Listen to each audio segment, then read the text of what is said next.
దేవుని అందరికీ మహిమ.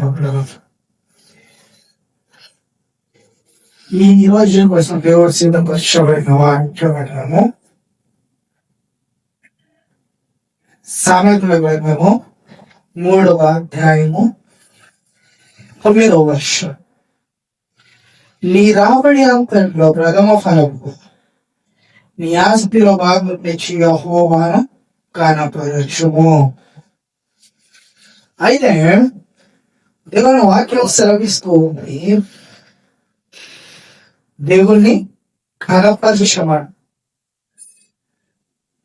ఏంటయ్యా దేవుని కనపరచాలంటే, ఇక్కడ జ్ఞానైన సొలొమోను మహారాజు రాసిన వాక్యం ఏమనగా, నీ కలిగిన ఆస్తిలో యెహోవాకు భాగమిచ్చి నీ ఆస్తిలో ఈ రాబడి ఏదైతే ఉందో దాంట్లో దేవుని భాగం ఇచ్చి నీ కలిగిన ప్రథమ ఫలము ఆయనకి ఇచ్చి గణపరచు. అయితే ఆ కాలంలో వారు యాజకులుగా లేఖలు ఉన్నారు. దేవుడి శాంతి ప్రకారము యాజకత్వము కింద ఉన్నది కాబట్టి పాత నిబంధన మొత్తము దేవుడిచ్చిన ఆజ్ఞను బట్టి తన మందిరంలో సమృద్ధిగా ఆహారం ఉండినట్లు వారి కలిగిన దాంట్లో దశంభాగం తెచ్చాను మందిరంలో ఇవ్వాలని ఆ కాలంలో సెలవించారు. ఎందుకంటే లేవీయులకు సంపాదన లేదు ఆ కాలంలో. ఎందుకంటే వారు దేవుని పని కోసం నియమించబడ్డారు కాబట్టి ఆ కాలంలో దశంభాగం వారికి ఇస్తే దాని వలన వారి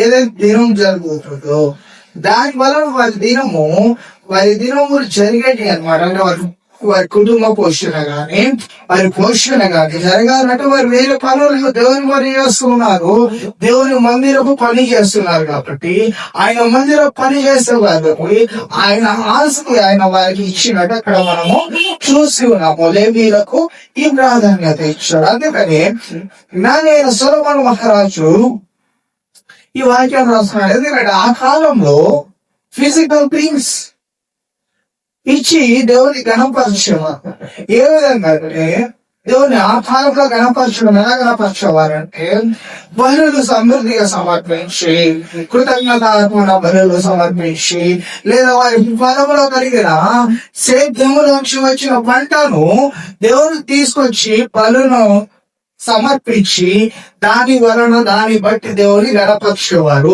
వారి కలిగిన దాంట్లో ఏదైతే ఉందని విత్తి దేవుణ్ణి హానర్ చేసేవారు.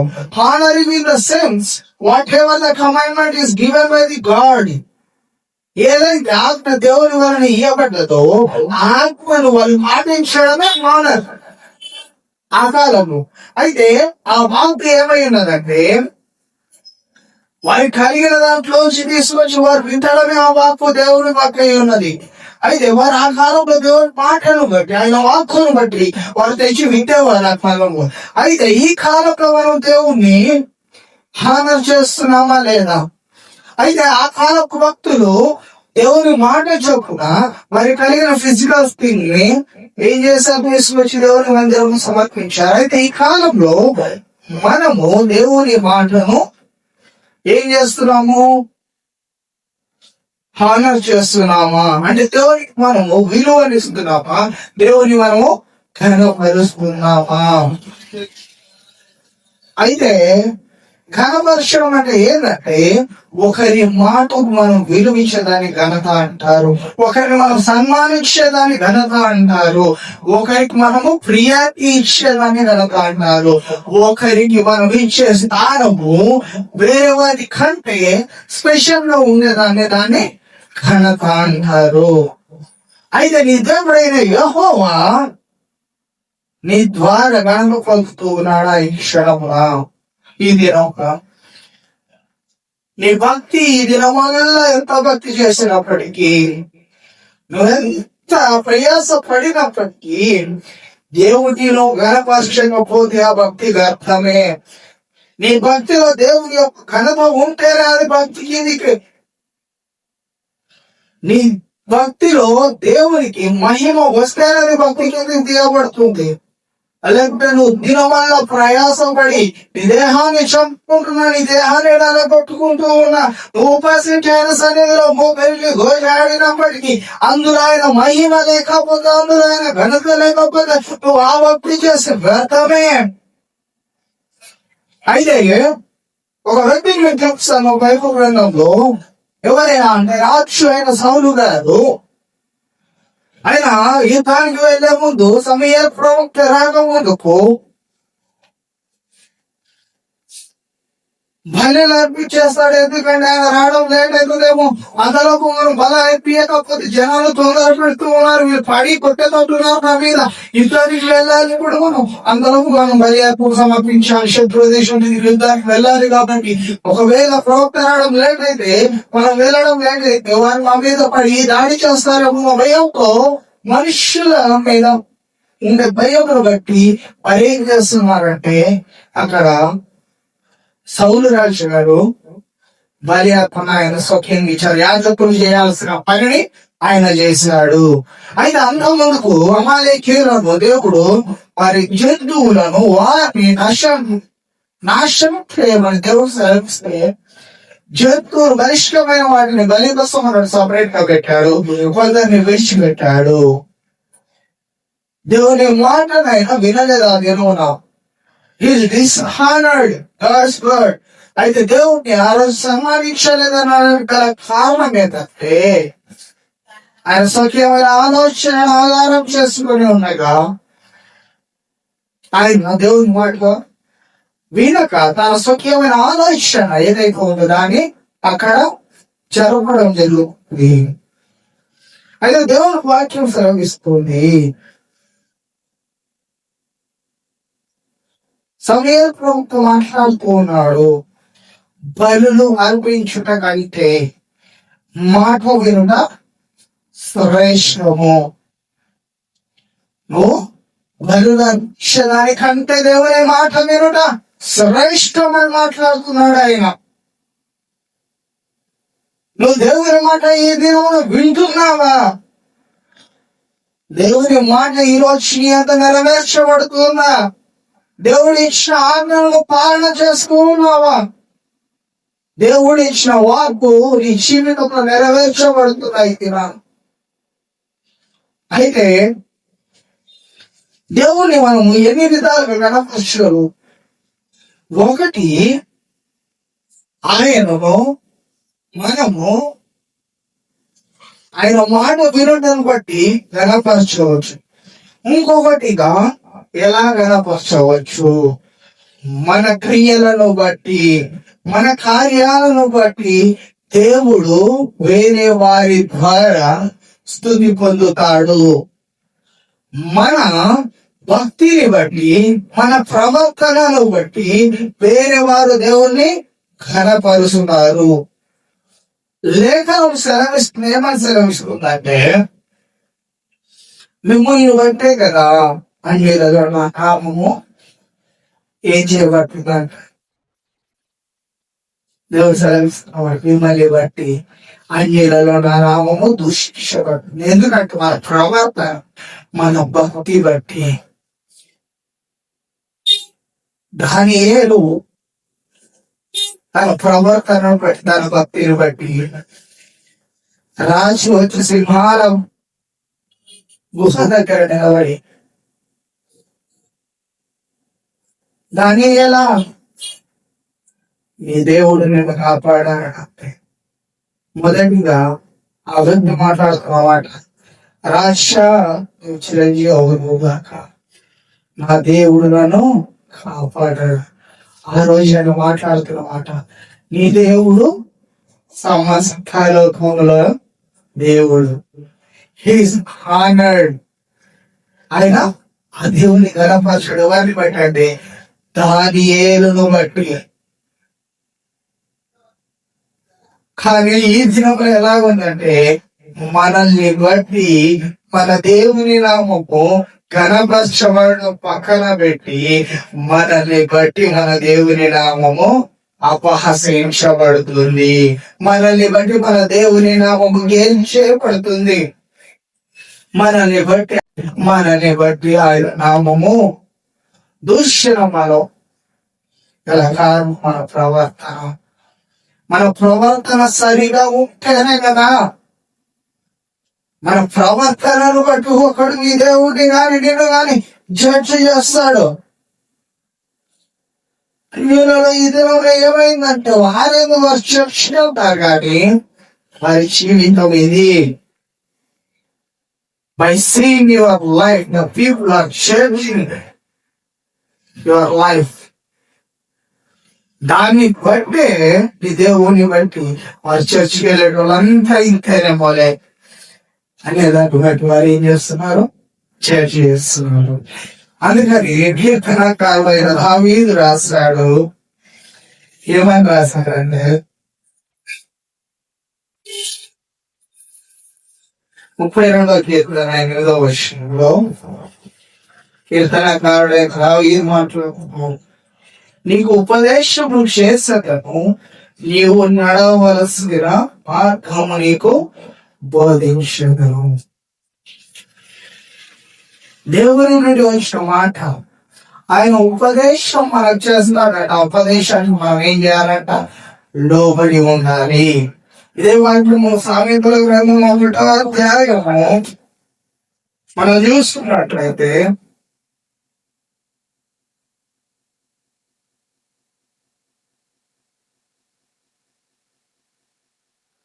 దేవుడు మాట్లాడుతున్న మాట సామెతల గ్రంథము 1వ అధ్యాయము అదే మాట ఉంది.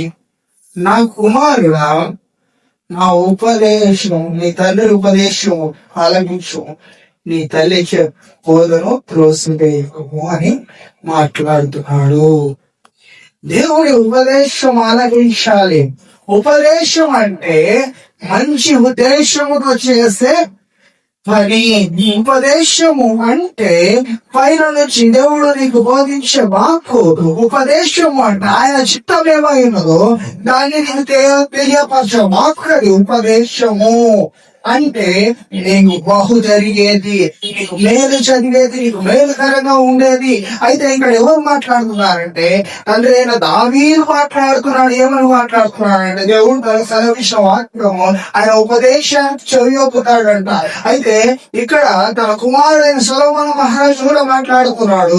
నా కుమారుడా, నీ తండ్రి ఉపదేశానికి ఆలకించుము, నీ తల్లి బోధను త్రోసివేయకు. ఎందుకంటే నీ తల్లి నీ తండ్రులు ఎవరికి ఉన్నారో నీ మేలును కోరి ఏం చేస్తున్నారు అంటే నీ తల్లి నీ తండ్రులు నీకు మంచి ఉపదేశం, ఈ మార్గంలో నువ్వు నడవాలైనా, ఈ మార్గంలో నువ్వు సాగుకోవాలి, ఈ మంచి మార్గం ఇది, ఒకటి అటు పోతే నీకు చెడుతున్నది, ఇది మంచి ప్రవర్తన కాదని నీకు నీ జీవితానికి పట్ల మాట నిర్దేశం చేస్తూ ఉన్నారు వాళ్ళు.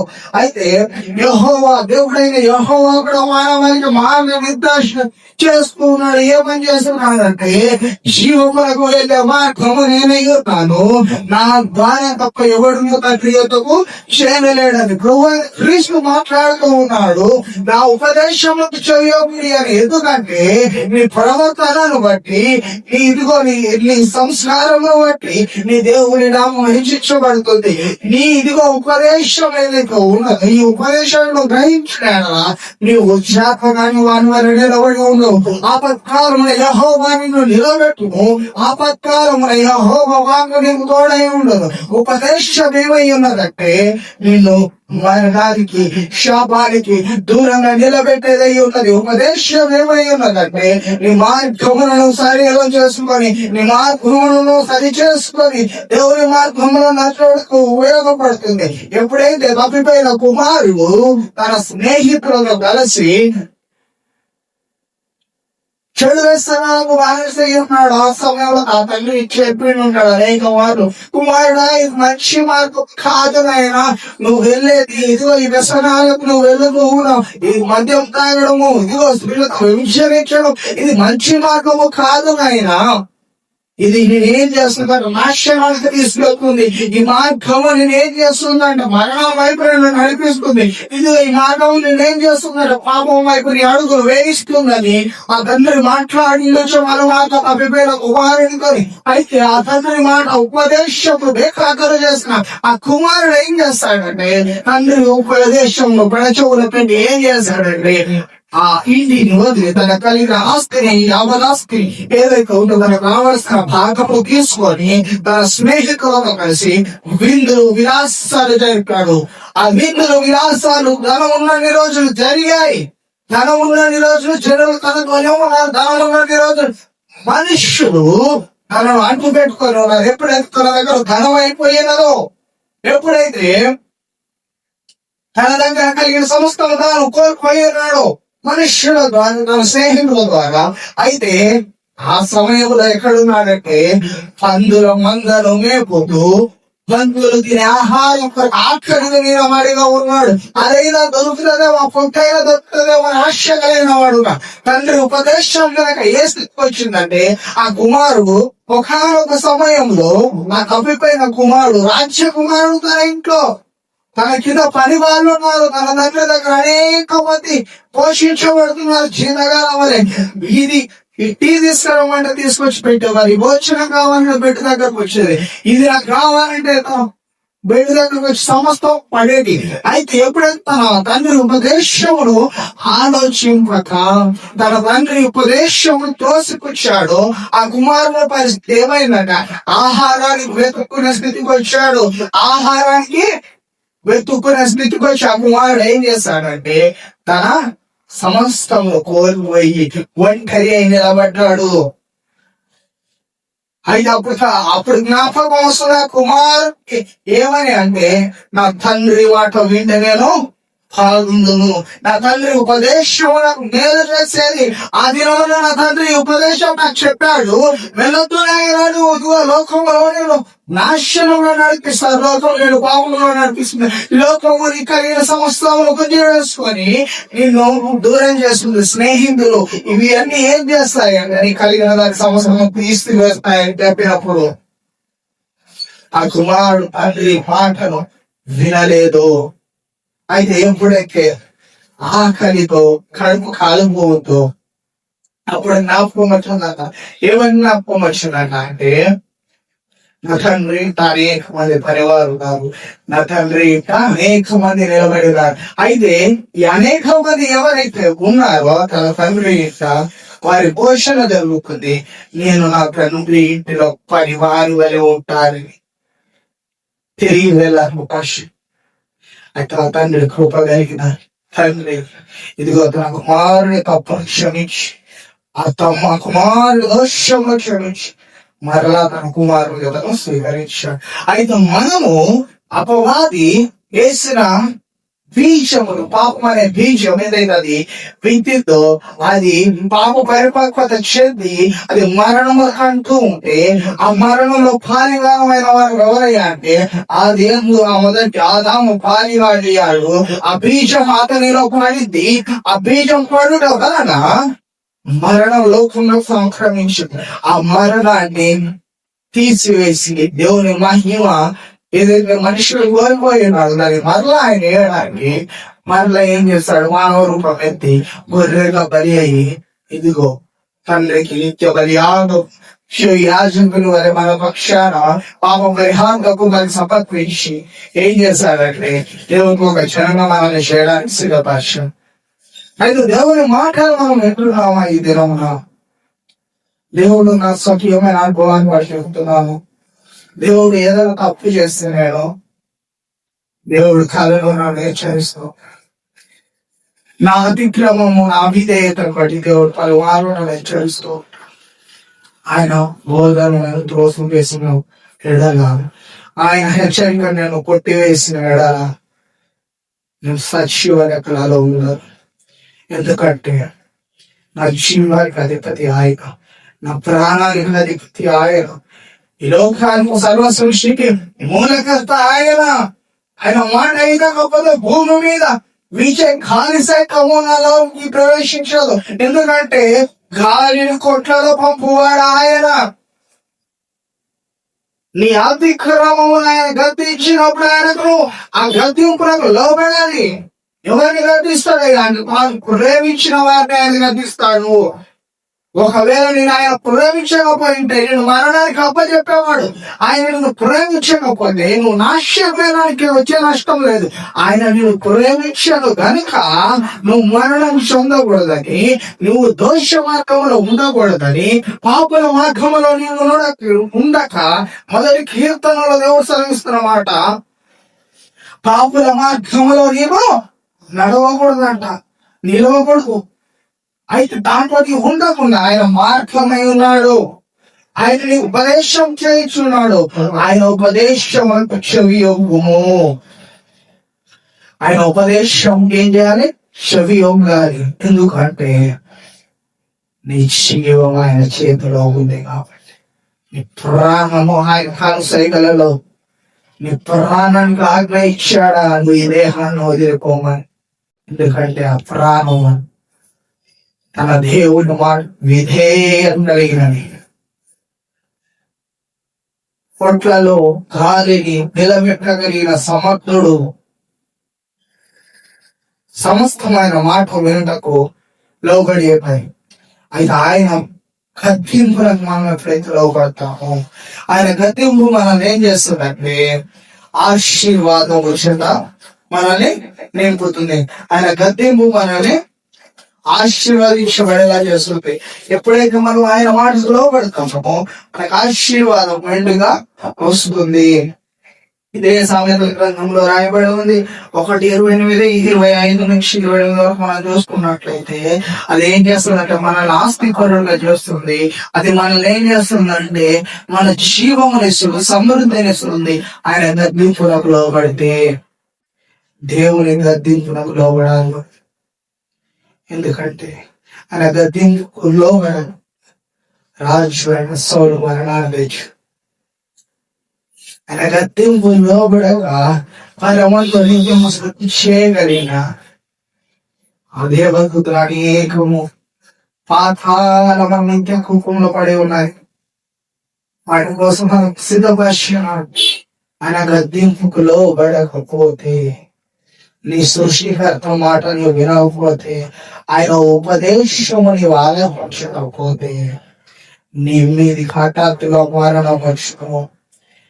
శారీరక మరణం వచ్చిన తర్వాత నీ ఆత్మకు తీర్పు తీర్చిదని శరీర కార్యాలను బట్టి ఆ దినమున నీవు ఆ తీర్పులో తప్పక నిలబడాల్సి వస్తుంది. జాగ్రత్త.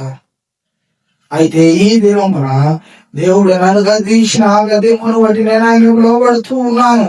ఎందుకంటే ఆయనకు లోపడకపోతే, ఆ సృష్టికర్తకు నేను లోబడకపోతే, నేను ఆయన మాటకు అవిధేయుడిని. లోకమందు ఉంటే నీ తల్లిదండ్రులు నేను అంత కనపరుస్తావు. లోకమందు ఉండే నీ స్నేహితుల మాటకు విలువిస్తావు. లోకమందు ఉండే నీ బంధుమిత్రుల మాటలకు విలువిస్తావు. ఇది చేయండి, ఇది చేయొద్దు, ఈ రోజు ఇది చేయొద్దు, అమావాస్య రోజు ప్రయాణం అయిపోవద్దంటే అమావాస్య రోజు ప్రయాణాన్ని మానుకుంటావు. శుక్రవారం రోజు తానంటే శుక్రవారం రోజు అంటావు. మంగళవారం రోజు స్టార్టింగ్ చేసుకోకూడదంటే మంగళవారం రోజు స్టార్టింగ్ చేసుకో. లోక సంబంధమైన మాటలు, వాటికి నేను విలువిస్తావు. శకునం చూసుకుంటావు. వాడు తుమ్మితే వెళ్ళము. నీ శకునం చూసుకొని ఏదైనా నాలో పిల్లి కాని చేతు కాని ఏదైనా ఎదురొస్తే శకునాన్ని బట్టి వెళ్ళవు. అమావాస్య అంటే ప్రయాణాలు చేయవు, ఎక్కడికి వేయవు, బయటికి వెళ్ళవు. అమావాస్య సూర్యగ్రహణం అయితే బయటికి వెళ్ళవు. సృష్టిలో ఉన్న సమస్త లోబడి ఉన్నావు. సమస్త యొక్క మాట నేను ఉంటున్నావు. మరి నేను సృష్టించిన దేవుని మాట ఎందుకు వినట్లేదు?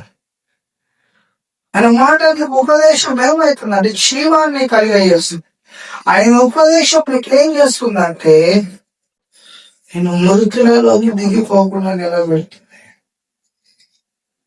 ఆయన మాట వినని వారు, ఆయనకు విధేయులైన వారి దగ్గర నుంచి రాజ్యాలు పోయాయి. ఆయన మాట వినని వారి దగ్గర నుంచి ప్రాణాలు పోయాయి. ఆయన కంటే ఎక్కువ కనుక మందాలని చూసిన వారి దగ్గర జీవము లేదు.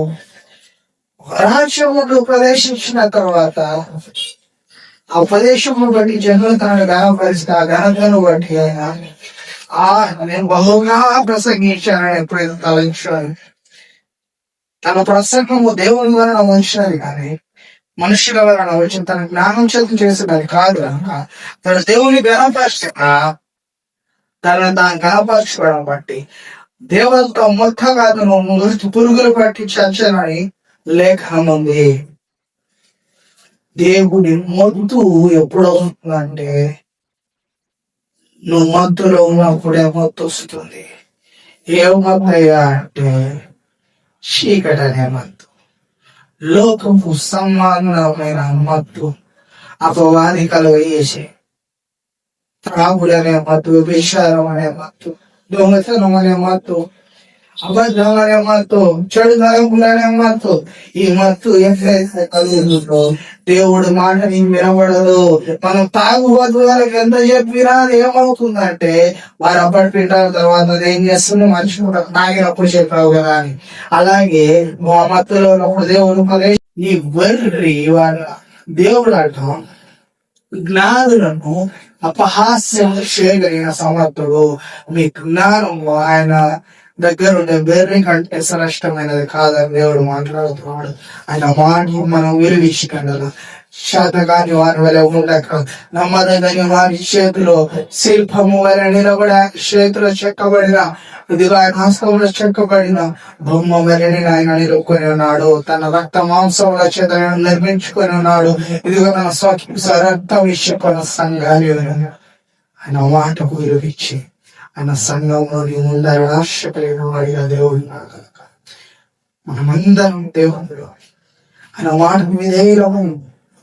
ఆయన ఎందు మన నిరీక్షణ వల్ల సిగ్గుపడకుండా కృపతో ఆయన వారిని విమోచించినట్టు ఆయన ఎందు మనము విధేయత రెండు చెప్పున్నట్టు కృప చూపుతాం. దేవుని ప్రార్థించిన